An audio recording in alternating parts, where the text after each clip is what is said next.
at a salon when we were kids, so we always got free haircuts at the salon. Oh, did you? Yeah.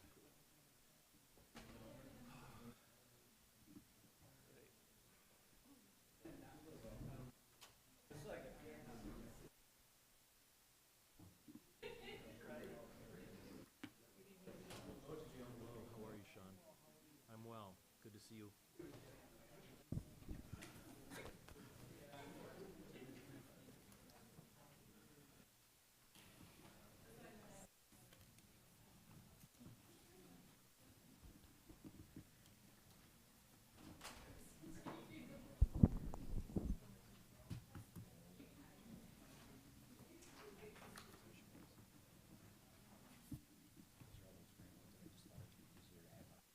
Okay, okay, thank you.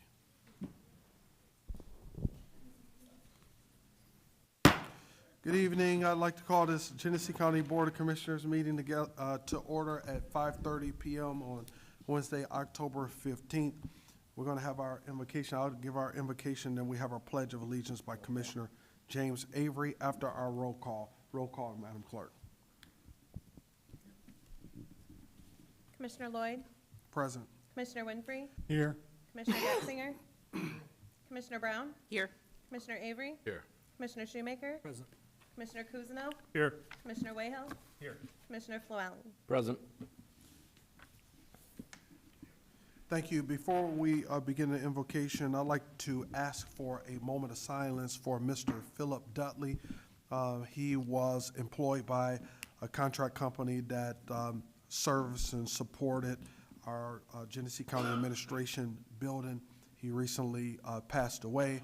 He was one of the housekeepers that was very, very diligent in the work that he did. Awesome personality, awesome individual of great character who served Genesee County well. He also worked at the City of Flint in the Forestry Department for many, many years and could be seen on the third floor in our administration building down the street, also in the office. Chairman, may I also add Mr. Corey Nolden, who's BB's brother, Yes, who passed away a couple of days ago. yes. So if we could take a moment of silence in honor of both of their lives.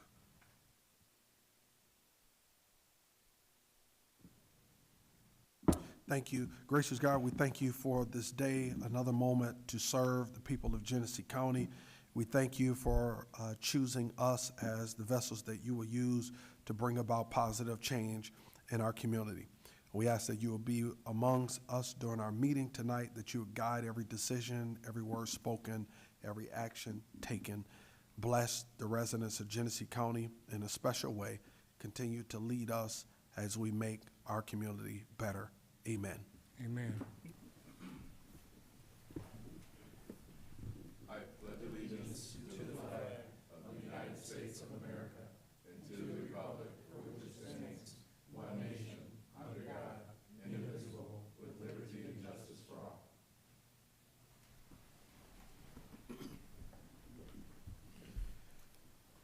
Thank you. We have before us the approval of the meeting minutes from both our September 18, 2025 meeting as well as our September I'll move both, Mr. 24, Board. 2025 meeting. Thank you for moving it, Commissioner Wayhill, supported by Commissioner Flewelling.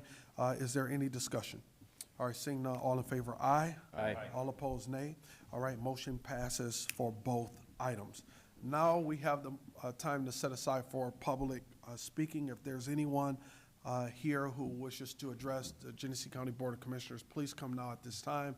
State your name for the record as well as your city, township, or village of residency. Any speakers for tonight's meeting?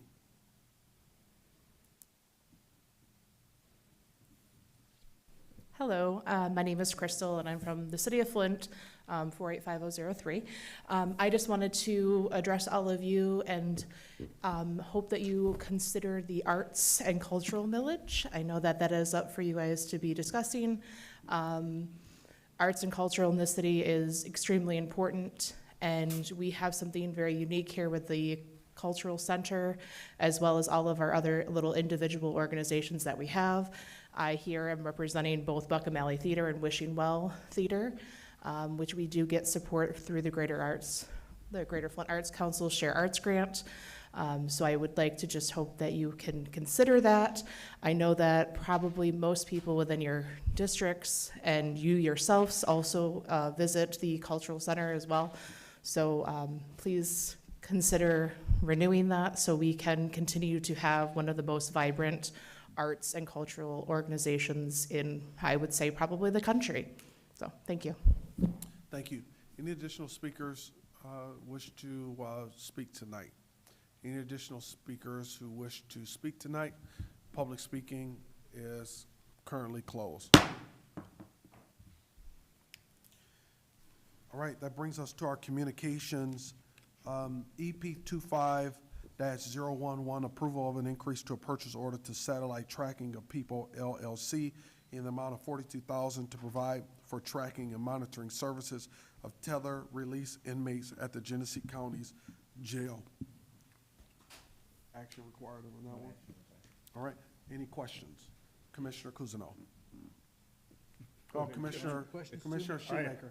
Shoemaker. Make sure. Yeah, I'm questioning. Maybe we should take our glasses off. We're like Clark Kent. He'd recognize us then. You both had the same beard. So, That's what happens when I get a haircut. exactly. Commissioner Shoemaker. Well, one, I'd like to know why the increase. Two, it's something we're a large amount not brought before this board. And I think we need to visit that policy again. I thought, from my understanding, I thought it was 35,000, but I've been wrong before. What are we up to now then, Mr. Freeman? Emergency purchases are emergency purchase. There's no cap on them. But our purchasing director and Captain Macy are both here and can explain to you Okay, what's going on there. can I ask a 30,000 question? is for bids. Okay, my next question is this. Who deems it an emergency? So I don't have the purchasing policy in front of me, but our purchasing administrator is coming up. There's a process. Good evening, Derek Jones, Purchasing Administrator. So the department deems the emergency as relates to the expense. In this particular case, an expense had to be done before the end of the fiscal year. And in their explanation, they do provide information as relates to why it is an emergency. And then from there, it goes through the through the Legistar process in terms of being a. So, if I may, to my fellow board members, I think we really need to take a look at this policy. Yeah, this is taken completely out of our hands on the policy we passed, and I've never seen any policies that I can remember that we actually have adjusted or changed or validated as our current board or a board before me to look into this policy of what is designated as an emergency purchase. I think we need to look at that. Like I said, I'd like to also know why, if you could, Derek, please explain to me why this was needed, because I thought I saw one for tether system last week. Is this something different than that? It says tether, so what's different than this than the other one from last week? The resolution that you approved last week is that we're in the process of transitioning into a new tether company to provide these particular services. This particular request is to close out this fiscal year. It was discovered that there was going to be a shortage of roughly $42,000 to pay some for the services for the remainder of the month of September. If I may continue, is this part of last year's budget then? Was this there was a room in the budget for this? Obviously, it's gonna be placed to last year's budget because that's where it was spent, but was there room in last year's budget for this overage? Because that's what it is. What you're telling me is we didn't plan for enough, we didn't allocate enough dollars to begin with The for this original program. PO that we Yes. requested at the beginning of last year's fiscal year budget didn't cover the whole year, didn't cover the month of September. So I believe we were budgeted, Crystal, is that correct? Yeah, we were budgeted for enough to cover it. The PO itself didn't have enough money, therefore we had to request an additional to close out the fiscal year. Crystal, I saw you nodding back there, but I didn't hear anything.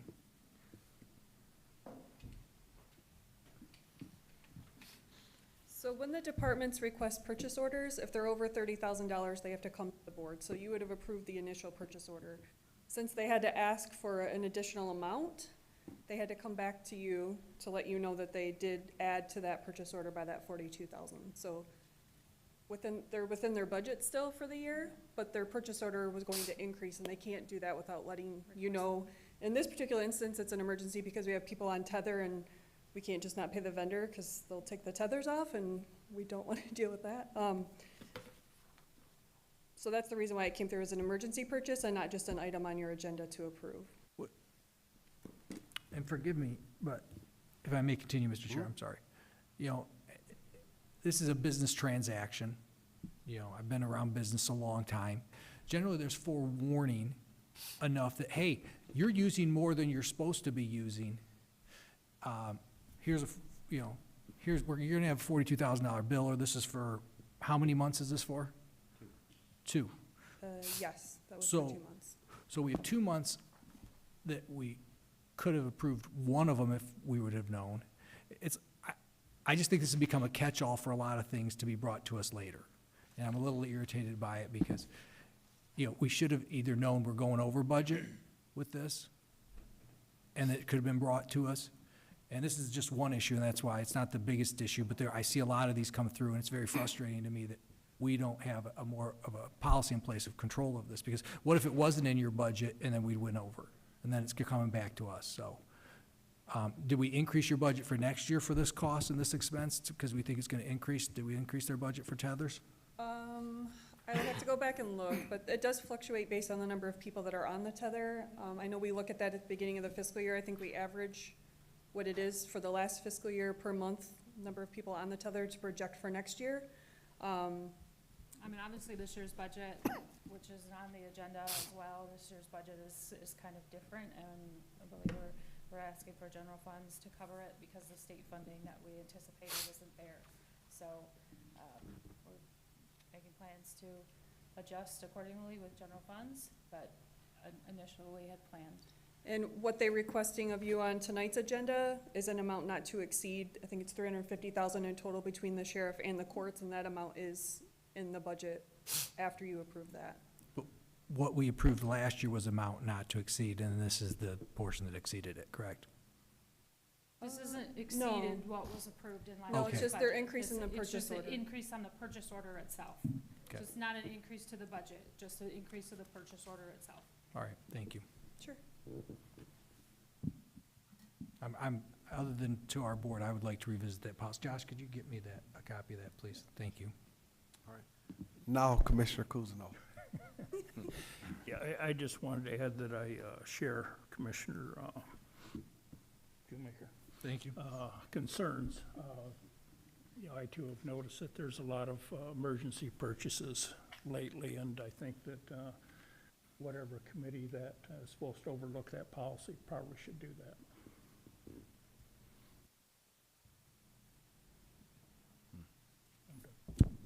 Anyone else?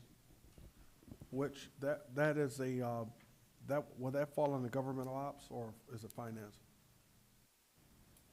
Policies are Government ops. government ops, yeah. If there's no objection from the chair of government ops, we should add it to the agenda for consideration. Can you send that policy out to? Yep, doing it right to the now. full board? Next week, Yes. Right. no objection. Right. Any additional discussion? Okay, thank you. Thank you so much. So there's no action required at this time on this item. That's our only communication tonight. Okay, now we go to reports of the standing committees. I'm going to start with myself as chairperson, Sean Shoemaker as vice chairperson. There's two pieces I'd like to bring up tonight. The first piece is a change I'd like for us to think about in our bylaws or in our rules and procedures under 2.3. You can take this note, and if you can send this out to the board under 2.3, and we'll add it to the agenda. Under order of business, we're familiar with our normal order of business, but what I like to do is, instead of having the resolutions fall under each standing committee in the full board meeting, for us to add an item right under appointments here. So it'd be a new number 9. That would be a master resolution. That way, all resolutions that are passed in our committee meetings that are referred to our full board meeting, instead of it being broken up under separate committees, because we would have already had our committee meeting, we'd have one master resolution with all items from all committees that have been passed here, and then we would have the master resolution before us. This will eliminate us having to go by committee to read the resolutions and so on and so forth. It'd be one master resolution, and unless there are separations of an item under that resolution, we'd have the ability at that time to move that master resolution up or down and then handle any separations. And then we will move from there to any standing committee reports that any committee chairs would have. So that would be under 2.3, under our rules and procedures of the Genesee County Board of Commissioners. And it would be the addition or the replacement of number 9. We will move it down. We'd add an item between appointments and report of standing committees that will be master resolution, and our agenda will reflect that way. Just for a discussion point, are there any questions about that, any concerns about that on the surface? We'll bring it as an item under government operations, if that's okay. That way we can have more discussion. Okay. Commissioner Shoemaker. All right, yeah, because I didn't have a copy of it in front of me, so yeah, Sure. I'd appreciate that, Sure. yes, thank you. Sure. And Commissioner Lloyd, am I right that no one has anything in writing at this moment? Is that right? no, I just wanted to mention it for folks. Yeah, it's an idea, but it will come, if it's okay with you, under government operations. And then the other piece that I'd like to talk about just briefly is, so that will come, you'll see what that looks like. The other piece I want to talk about as a board is how we would like to proceed as it relates to our discussions around our priorities as a board. We've had a number of workshops, and the difference here for us versus a city, township, or village that has an executive is that we all, as a body of 9, act as, in both duality, executive authority and legislative authority. And we have a number of priorities, but moving each individual priorities with all the priorities under it, that takes a lot of time, a lot of coordination. There's 9 of us, and then each of those priorities have, various tentacles to it. And so just kind of thinking about how we move that discussion, one idea that I have is that our standing committees may have to take a more active role in dealing with those priorities. That takes us out of just having our, committee meeting, a couple times a month, and then having a workshop. That's not a lot of organized time where the group is together to be able to discuss and work through those varying priorities. We all have individual meetings on subject matters throughout the month and so on and so forth. But what I'm speaking about more so is an organized setting where we all can talk through what those priorities are. So I'm just kind of seeking ideas, perspective as to how do you all think we should proceed in terms of that discussion. You can think about it. We can bring that as a discussion item under government operations as well. It's not a committee to hold, but everybody's in that setting, and we could discuss it then. But if anybody has something you'd like to throw out now for consideration, I'm certainly open, as we definitely want to see how we can move a few more items a lot quicker. A lot of priorities, a lot of challenges throughout the community, county, a lot of opportunity, 9 members, a lot of coordination. How would you like to proceed?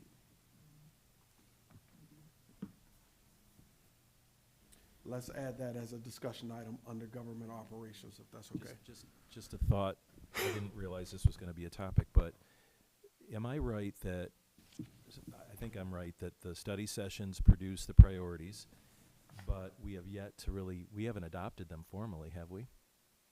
No, we have, well, have we adopted them formally? No, we haven't taken a formal vote on, because I So think, go ahead. My thought is that, we achieved what we achieved through consensus. Yes. But as we know, the devil's in the details, and I would be more comfortable, I don't think we can say they're the commission's priorities until we've adopted them. Absolutely. Let me put it that way. Mhm. So I'd be more comfortable if they came to us assuming we feel they're ready to come to the full group for public discussion and a vote, or consideration at least, in adopting them before we then figure out the process for how we implement them, whether it's the committee structure or budget process. It's probably a number of ways that we would want to address the priorities, but we can't say there are priorities until we voted on them, I don't think. Sure. We have, as a board, in public meetings, had discussion to go through a process to determine what those are. We haven't taken formal action on them. And so I think that we are ready for those to come. We know what those buckets are. We've discussed those publicly. And so maybe we'll ask staff to put together a resolution that reflect those areas. And then that way, that will come to government operations. That way we can have another discussion about those buckets here and then adopt those. And then I think we'll be in a place where committees can run and the body can run in those directions. All right. So I will say this, successful effort, in my opinion, in the sense that we took the time throughout this year to have those discussions, to be able to have priorities to bring together as a board, and to be able to share with the community in an organized way so that they understand the areas of our focuses. And, you know, kudos to all of my colleagues, the board at large, for the work, the effort, the conversation, the countless hours that have gone into that. So those were two items I wanted to raise under my report tonight for us to think about collectively in this setting. If there's no other questions, comments, we'll now move to community economic development, and I will ask each committee chair to consider a consent agenda tonight for the items under your committees. Thank you, Mr. Chair. I would like to move for consent, items 1 and 2. Okay, all right, so items 1 and 2 have been moved under economic development by Commissioner Dr. Brown. Are there any separations? All right, seeing none, all in favor indicate by saying aye. Aye. All opposed, nay. All right, motion passes. Any report from economic development? Yes, I would like to give some updates. One thing that I want to remind people of, we have a broadband task force meeting coming up on October the 28th at 2 o'clock, and the room has not been identified as of yet. But if you can mark your calendars, we'd love to have all the commissioners there on October 28th at 2 o'clock. The gentleman who wrote this book, James Cannon, will be there. This book is called Public-Private Partnerships in Broadband. It's a really good blueprint with some case studies in it in terms of how to implement broadband in various areas. The second thing I want to update people on is this board had a meeting recently talking about the implementation, creation of a Chief Strategic Growth Officer, and Commissioner Shoemaker and I had some time to meet on tweaking that a little bit more, and so we do have another draft ready for consideration for the rest of the board, but we're very close, I think, to getting that finalized. The other thing I want to update people on is that we had a meeting today with Amari Stewart and some of her team members over at the Explore Group, and Commissioner Getzinger, Commissioner Shoemaker, and myself did a Zoom call to talk about continuation of the feasibility study for a sports complex here in Genesee County. And so that was a productive conversation. We talked about the framework for doing the feasibility study, and we probably won't have anything ready. They gave us a time frame of maybe 8 to 10 weeks just to do more research, but we have another conversation coming up soon to talk, just to answer more questions, to give them more information about how to move forward. And that concludes my report. All right, thank you. Next, we have before us the Finance Committee, Commissioner Martin Cousineau, Chairperson, Gary Getzinger, Vice Chairperson. Yeah, thank you, Mr. Chair. I appreciate you recommending we do consent items. That's exactly what I was going to do tonight, so thank you for that recommendation. By consent, unless somebody wants to pull out one of the resolutions to talk about it any further, I move the entire 1 through Support. 9. All right, been moved by Commissioner Cousineau, supported by Commissioner Wayhill. Any separations? All right, seeing none, all in favor indicate by saying aye. Aye. All opposed? All right. Motion passes. Commissioner Kuzno, any report? Just a friendly reminder that we do have some unfinished business that we should take care of relatively soon, and that's finishing up with the wages. We've not done the directors, co-electeds, or the non-union people. So, I mean, we've been working on that for a year, and it's, time to bring it to a conclusion. So I'm gonna recommend that we put that on next week's committee meetings. All right, thank you. Any additional? All right, thank you. Now we have before us the Government Operations Committee, Commissioner Dale Wayhill, Chairperson, Sean Shoemaker, Vice Chair. Thank you, Mr. Chair. I'm going to painstakingly read every single one of no, I'm kidding. Thank you. We were hoping you did that. I'm going to move 1 through 11 in consent fashion, accepting separations if there are any. Support. Could we just remove 8 for discussion if it's possible? So, removing 8? Yes. Okay. So any other separations? All right. All right, seeing none, any discussion? All right, all in favor of items 1 through 7, 9, 10, and 11, indicate by saying aye. Aye. All opposed, nay. All right, motion passes. Now we have before us item number 8. I'll move it. Moved by Commissioner Flewelly. Support it with some questions. Supported by Commissioner Kuzno. Commissioner Shoemaker. It looked like his mouth moved too. I'm trying to spread the love. Shoemaker, go ahead. As we know, this was a expense that was paid for by the state before. It's, what are we at, $266,000? $280,000 that now we have to fund because these programs, once again, when we accept them from the state or we accept them from the federal government, the fear is, as I've mentioned before, is what if they cancel? And this is another one of those that we're not gonna say no to, we're gonna approve. But these are the things when we approve these grants or accept these awards, we need to think of is if they cancel them, how are we gonna fund it later? I've mentioned it before, I know you guys get tired of me probably saying it, but how do you fund these projects? This is something coming out of general fund. And we need to look at these things a little closer. On top of it, I think we need to look at is the reason, I think our tether program just keeps continuing to grow.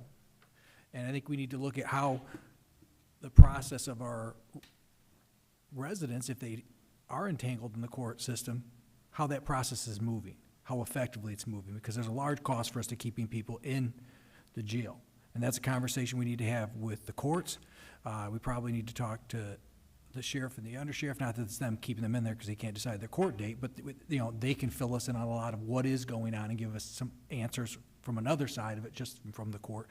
And I think we need to schedule a meeting to discuss these things because this backup happened it was backed up before and then COVID hit.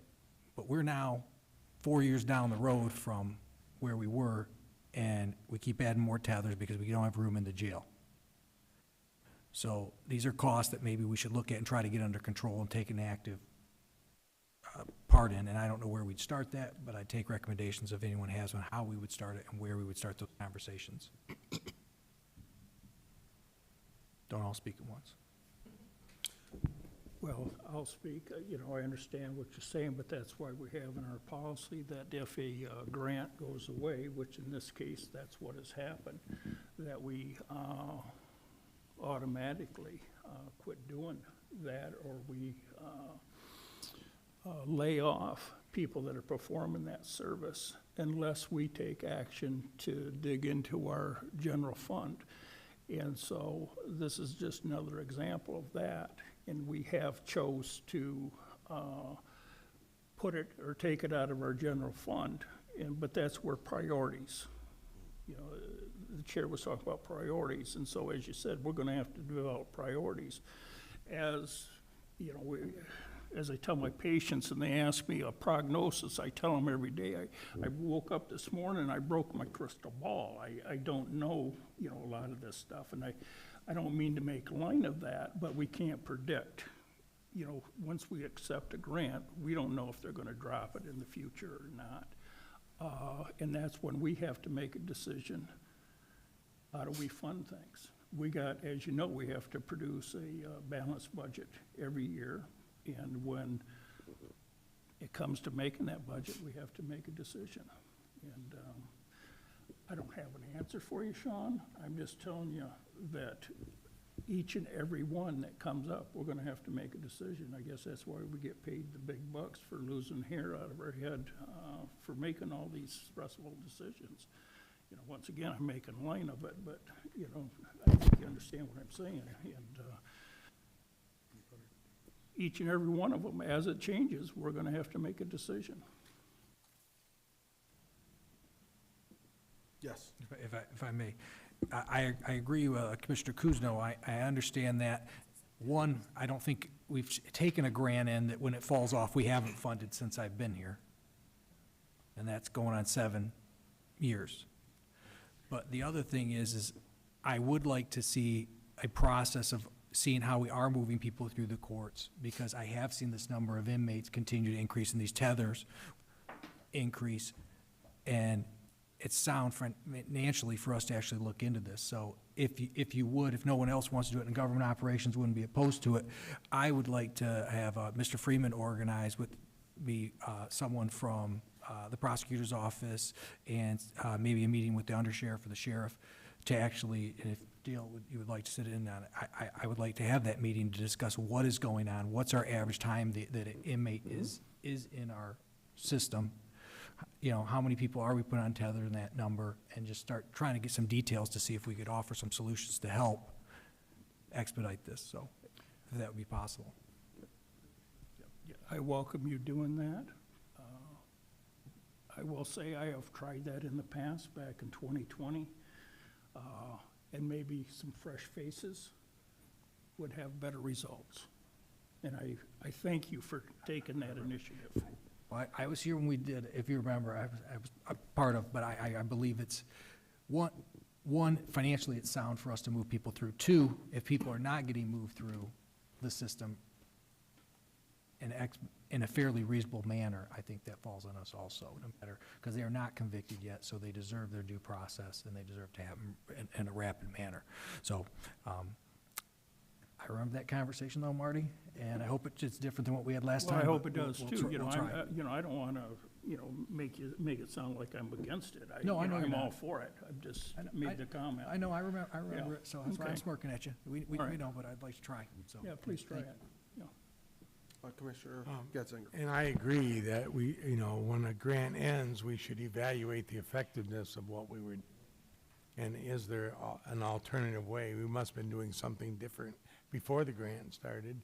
What was that? And certainly this is a good example of one that we ought to review and look for alternative measures before we just approve all that money. Commissioner Flewelly. Yeah, so touching on all this, I think it goes back to priorities, right?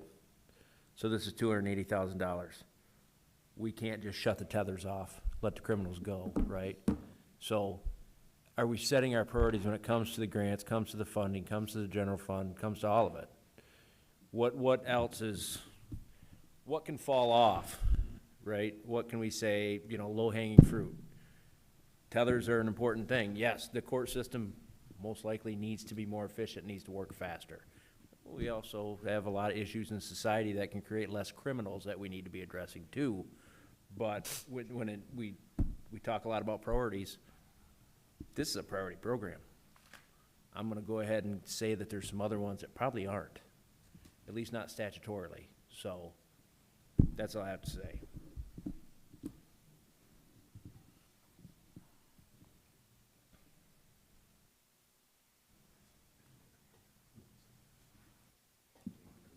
Yeah. I'm going to defer to our Corporation Counsel for comment or point of information. Maybe. on. Yeah, I just want to make a clarification. The contract for this item is for an amount not to exceed $350,000. That's $50,000 from the Circuit Court Family Division and $300,000 from the Sheriff's Office. So I just kept hearing 280, and I wanted to make sure that the contract, it's clear to everybody that the contract is for $350,000. Mr. Chair, Yes, sir. when I voted last week against the proposal from Human Resources for the student debt relief plan or program, I said at the time that I thought that there were other priorities of a higher nature. I didn't mention this one in particular, but it was brought before I made those comments, and I think I said to Josh offline, you know, maybe we need to take the 180 and put it towards the tethers. And so I think that, you know, in that moment, those of us who were on that committee and voted made a decision that that wasn't a priority, and that was general fund, I believe. So, you know, there's 180 there towards the price tag. I guess the question for me, as we move forward with other issues like this that are similar, and I guess I would call on Crystal to advise us, not at this moment, but going forward. You know, 180 is something we saved. We know this costs more than that. Where are we getting the other dollars? And what are the implications for the rest of the budget, et cetera, et cetera? Are there programs that we might identify as less of a priority that we, you know, reduce, you know, per Commissioner Flewelling's comment, to make it up? So I think that's sensible, reasonable budgeting and priority setting. Thank you. Commissioner Flewelling. Just one more thing with what I do for my regular job. Grants don't fund operations long-term, generally. They're for specific programs. And obviously, this is a program that has to continue. But as I look through my 10 months of being here, there's a lot of things that are grant-funded that have been for a long time. Flint Fire, for example, has struggled with manpower for 25 years. And they learned real quick that safer grants don't build a fire department. We look at grants for purchasing equipment for short-term needs. The county hazmat team that's gonna become an issue, has been an issue, but is gonna come in front of this board sometime soon, was funded 25 years ago by grants. Well, grants dry up and go away, depending on who's in Washington or who's in Lansing. So, to me, yeah, grants are great, but we can't build a county government on grants. The general fund is where your operations are gonna come from long-term. Thank you. Anything additional? All right, so we have before us item number 8, resolution 2025-2397. It's been moved and supported already. All those in favor indicate by saying aye. Aye. All opposed, nay. All right, motion passes. It brings us to the end of the items under governmental operations. Any report? Two quick items, Mr. Chair. We have good news that every commissioner has submitted their name for the Senior Services Task Force, and they had their initial meeting, which I observed online, and I think Commissioner Winfrey was in the room at the time. Seemed to me a good start off for them. And then the second piece is not the greatest news, but we still need members of this body to put forward names for the 250 Anniversary Commission. I'm not certain who has put in, who hasn't, so my recommendation is to talk to Mr. Freeman, because he's keeping the master list. And if you feel that you haven't put it in or not sure, check with him so they can start their work. Thank you. All right, thank you. Human Services Committee, Charles Winfrey, Chairperson, James Avery, Vice Chairperson. Thank you, Mr. Chairman. I move resolutions 1 through 5. Support. All right, been moved by you, Mr. Chair, supported by Commissioner Avery. Are there any separations? All right, seeing none, all in favor indicate by saying aye. Aye. All opposed, nay. All right, motion passes. Commissioner Winfrey, any report? No report. Thank you, sir. Brings us to our Public Works Committee. Brian Flewelling, Chairperson, James Avery, Vice Chairperson. What's your pleasure? Mr. Chair, I would like to move items 1 through 6 with any separations. Support. Moved by the Chairperson, supported by Commissioner Avery. 6, if you could remove for me, please. Item number 6 has been separated. Any additional separations? All right, seeing none, any discussion? Seeing none, all in favor, aye. Aye. All opposed, nay. All right, motion passes. Item number 6 is before us. I move resolution 2025-2396. Support. All right, been moved by Commissioner Flewelling, supported by Commissioner Kuzno. Any discussion? I have discussion. Commissioner Wayhill. I'm wondering if Patrick might step forward, and I gave him a heads up that I was going to ask a couple questions. So I have a friend who's not a constituent, is interested in this project. Several months ago, he asked questions, two different questions, as I recall. One was around the status, the future status of the fountains that are part of Riverbank, which is included within the state park. And the second question, or comment or concern, I guess, is that he said that the lighting in Riverbank has been off for some time now, or most of it or all of it. And how soon can we expect some lighting for safety purposes and other purposes in that area? Sure. So I will talk about lighting first. As we know, Riverbank Park has been in a state of disrepair for quite a few years. One of the things that's in disrepair is the electrical system within Riverbank Park. The DDA did do a small upgrade a couple years ago and ran a special line out to the amphitheater to power that. The rest of the electrical in the park does not work. As part of the first phase of this work, you will see upgrades to the electrical, specifically in the area around Saginaw Street. You will also see upgrades to the safety rails and access down to the river. Right now, if somebody goes in the river, we have no way to really get them out because of the high banks. A lot of the railing is in disrepair, the concrete's cracked, short-term fixes have been done with that. The fountains were never originally in the first phase project. It was always something down the road.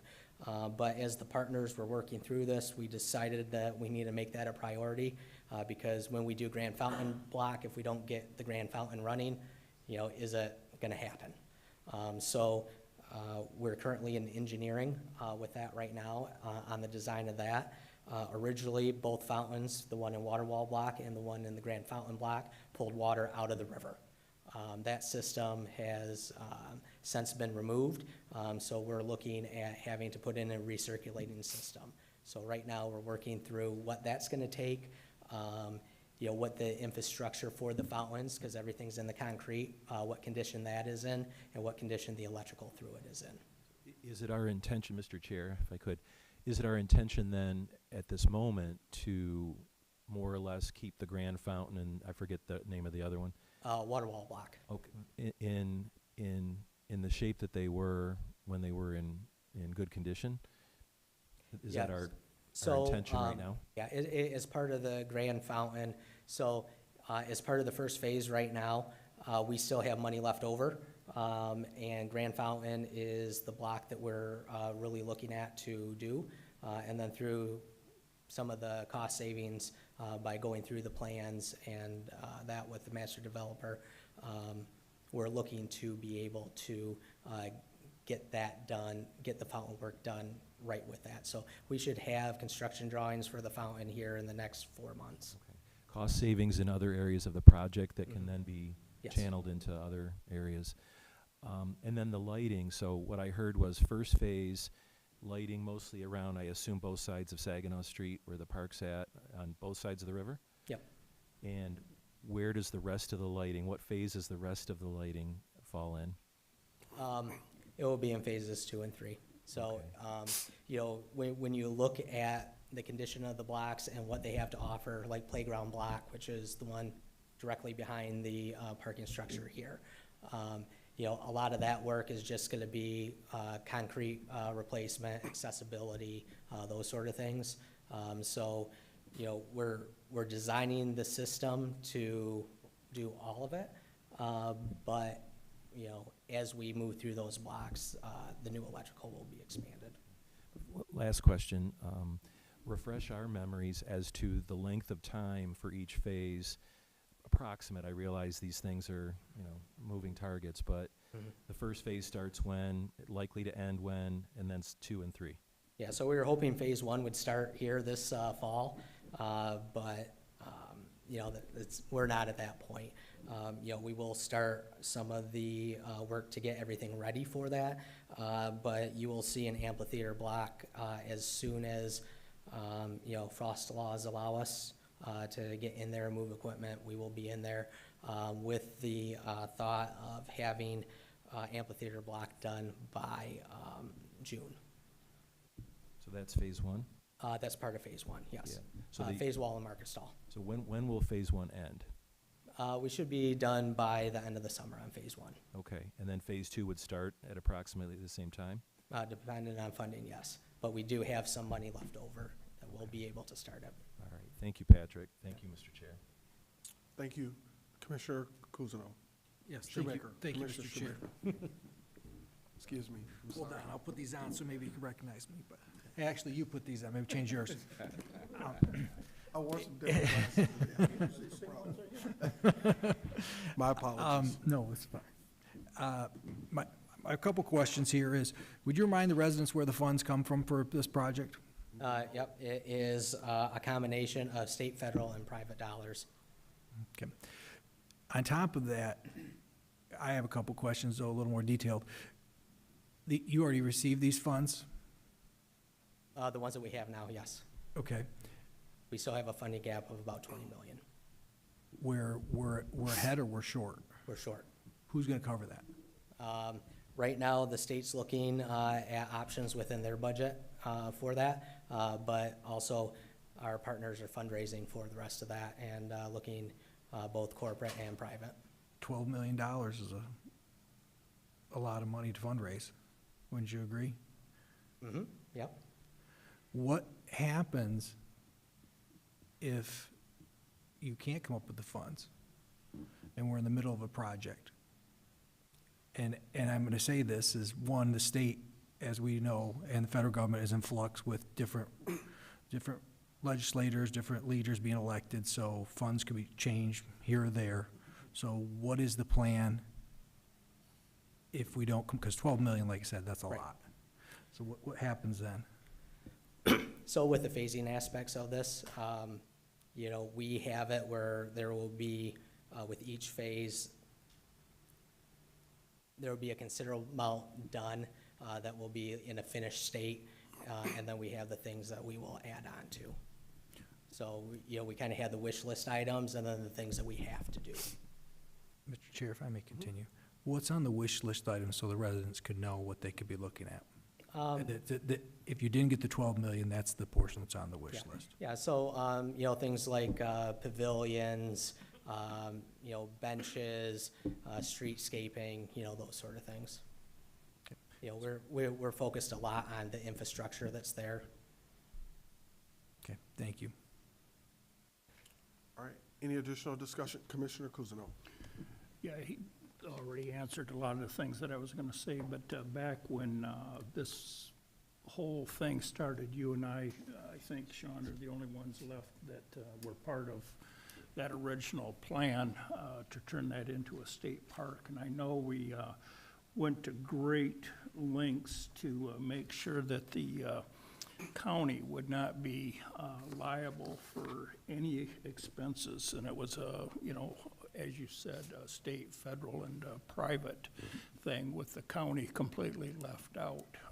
So I've been confident of that, but we also went to great lengths to make sure that if the cap that they're covering the, what's the proper term, the toxic brownfield chemicals that are underneath, that the county will never be held liable for that if that does happen. So I know we went to great lengths to make sure that the county wasn't gonna be, so as Mr. Shoemaker was saying, he was wanting to make sure that the residents understood that this is a county, or not a county, but a state and federal financial burden, if you will. Yeah, that's it. Any additional discussion, comments? All right, so we have item number 6, resolution 2025-2396. It's already been moved and supported. If there's no further discussion, all in favor indicate by saying aye. Aye. All opposed, nay. Nay. All right, motion passes. Any report from Public Works, Commissioner Flewelly? No, sir. All right, thank you. So that brings us to the end of our standing committee reports. There's no unfinished business listed. Commissioner Brown. New and miscellaneous. We're gonna get to, okay. No, no, Okay, it's now coming. new and miscellaneous. It's now time for Yes. that? Okay. Mr. Chairman, before you are 5 add-on resolutions. The 3 single pages, which are numbered 2474, 2489, and 2540. We did talk about those in committee from G-Card. These were grants that we finally did receive. We had laid off some folks, and now we've got funding to do those services. It was the water program, commodities, and that's it. But she'll be here to speak to that for you. And then you've also got 2 from the Planning Commission. Again, these are grants that came to us late from the state of Michigan, and those have to do with the weatherization program. It may make sense to just move all of those items to add them to the agenda, and then, rather than trying to do a bunch of motions. All right, so Chair will entertain a motion to add Move it. Support. 25-2540, 2025-2489, and resolution 2025-2474 to the agenda. It's been moved and supported. A and B. A and B. A and B. And A and B. Wait a minute. And A and B. And A and B. Yep. So what's the difference between these and these? Weatherization, Oh, they go with yeah. those? Nope, they're all separate grants. Okay. So it's Just just 5 five. or is it 3? Yep, 5. Okay. So it's A and B as well? Yep. For a total of 5 add-ons. Who moved it? Commissioner Getzinger, supported by Commissioner Winfrey. Okay, any discussion on adding these to the agenda? All right, seeing no discussion, all in favor indicate by saying aye. Aye. All opposed, nay. All right, all 5 items have been added to the agenda. Now we'll take them, do we need to take them in a certain order? All right, let's start with Ms. Coleman. Resolution 2025-2540, that's the authorization of request to accept and expend funds for the Water Affordability Program Grant Year 2, 2026, in an amount not to exceed $3 million. Mr. Chair, if we could, recommend I'll get it out, I promise. We move item 2540, 2474, and 2489 all at the same time, considering they're Support. very similar agenda All right. items. All 3 items been moved by Commissioner Shoemaker, supported by Commissioner Brown. Any discussion on either of the 3? All right, Commissioner Cousineau. Just, a comment in response to something that was said earlier tonight. As this, this is a classic case where when we lose the grant, we lay the people off. And that's what happened. And so now you're coming back and you're saying the grant's been reinstated, so you'll be hiring those people back, correct? That's correct, sir. Okay, so I just wanted to make that clear, that we do that. That is in our bylaws, and we do it. Thank you. Yes, sir. All right, any additional discussion? I do have a question, this is more of a general question. So with all of the grants that we receive impacting or individuals are employed to carry out the work of those grants, do we have anybody that tracks all of those grants so that we know, hey, this was coming up, that was coming up, that kind of thing? And as they come up, what happens then? Crystal? So you're getting close to the grant being done, hasn't been a replacement, what happens? Is there flagging of departments? Can you just tell us what that looks like? I'm ignorant to it. Yeah, so anytime there's a grant, there's the program side, which in this case was G-Card, and then we have our financial analyst that looks at the financials. We had been keeping in touch with the state on whether or not those grants were going to be approved, and when we got notice that they didn't know for sure yet until the state approved their budget, Pam and I met with the financial analyst and went over, what positions are affected if this doesn't go through. I think you had to give was it a 2-week notice to the staff?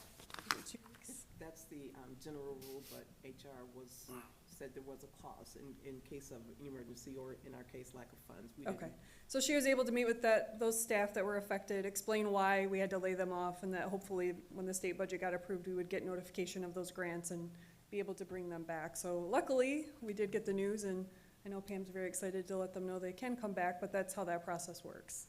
Thank you. Commissioner Dr. Brown. So I think I remember reading it was 17 employees that were impacted? 18 employees.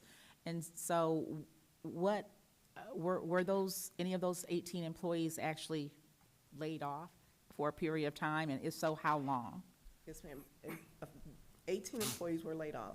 It was effective October 1, Okay, and all of them, all 18 will be back in place on the 20th. I've been working with HR. It was pending approval from this board. We would be able to bring them back on the 20th, which is next Monday. the 20th, okay. Yep. So it disrupted the lives of 18 people for about 2 weeks. Okay, thank you. All right, any additional discussion? All right. Yes, sir. I think it was, Pam, if you could explain, there were more than just the 18 employees that were affected. There were people they serve also that were affected also. So there's a lot of parts to this. That's correct. Again, 18, and it was, I guess if you're on the other side, it was probably, they're probably looking at it as 3 weeks, 20 days. But with our, that water grant for this year alone, we had 2 that we were operating. We were able to, the first one, that was the first half of this year, we assisted 596 individuals and families for a total of $1,061,858.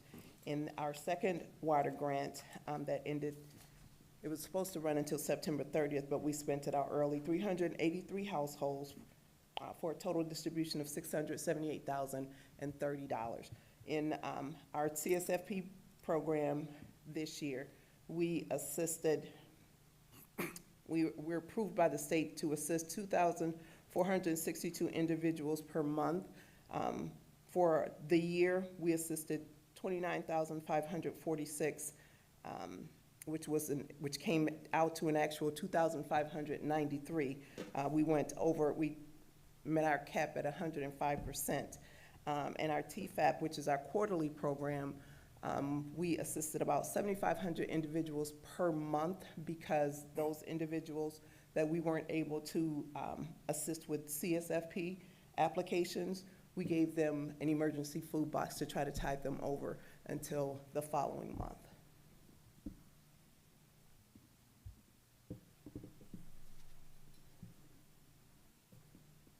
I apologize. If I may also add, there were 474 families that were assisted with the CSBG grant, which is 2 of them you have before you. One is year 2 of the CSBG grant, and the other is year 1.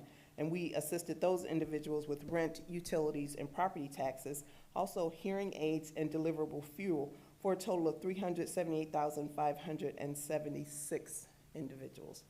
I'm sorry. Dollars. Either way, impressive.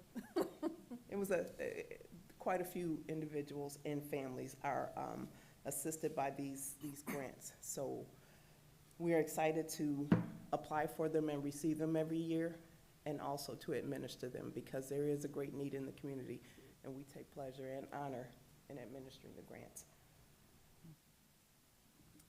Excellent. Commissioner? I'm all set, thank you. All right, any additional discussion? This goes to you and all of the department heads. Thank you all for always being so prepared and so informative, and just doing a great job that you all do. To come out and get these random questions and just start spewing out stuff is impressive, and it's, you know, I'm sure the residents across Genesee County are well pleased. Thank you. All right, seeing no additional discussion, all in favor on the 3 resolutions, indicate by saying aye. Aye. All opposed, nay. All right, motion passes. Next we have before us, are we gonna take A and B? I'll move A and B. All right. Support. Add on A and B's, moved by Commissioner Cousineau, supported by Commissioner Winfrey, I think it was. Shoemaker, and I'm getting old, okay? We're Excuse me. just chuckling Swing. now. Okay.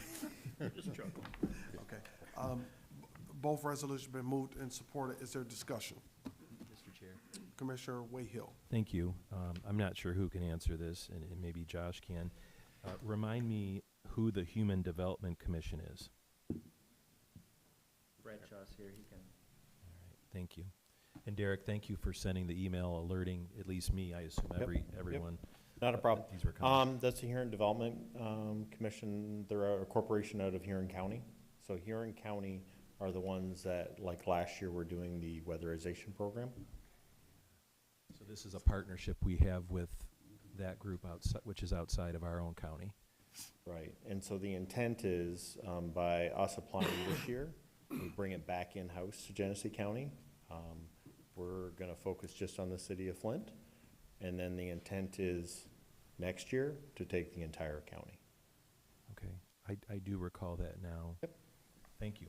Yep. Thank you, Mr. Chair. All right, any additional discussion? All right, Commissioner Lloyd. No, just kidding. I'm sorry, forgive me. Okay, all right. Seeing no additional discussion, all in favor indicate by saying aye. Aye. All opposed, nay. All right, motion passes on both.